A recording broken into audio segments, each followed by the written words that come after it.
À la fin de la journée, Julian lui avait expliqué en discutant pendant le repas que si les camps n'avaient pas de quoi troc, ou s'ils le voulaient, en plus du troc, ils pouvaient offrir les services d'un ou plusieurs membres de leur communauté pour escorter le convoi, pour la suite de leur voyage.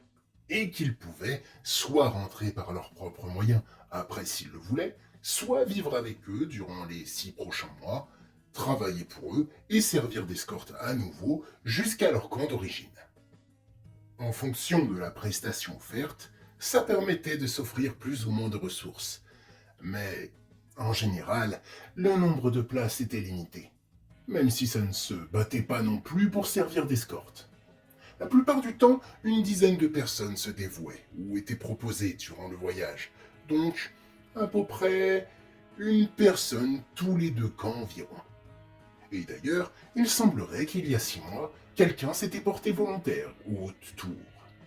Et cette personne n'était nul autre que Cédric, le fils d'Eldric. Ce qui expliquait son enthousiasme visible ces derniers temps.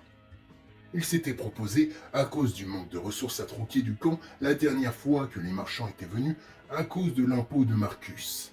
Et il avait choisi d'accompagner le convoi jusqu'à leur camp, de travailler là-bas jusqu'à la prochaine tournée et de les raccompagner jusqu'au tour.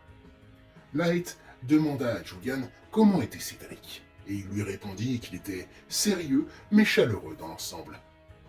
Il faisait partie des meilleurs éclaireurs et était celui qui était le plus à même de succéder à son père quand il prendrait sa retraite. Il ajouta qu'Eldric était très fier de lui, mais depuis son départ, il n'osait pas trop en parler, car il était inquiet, avait peur de lui porter la poisse en parlant de lui et préférait se concentrer sur son travail. Après ça, ils allèrent se coucher.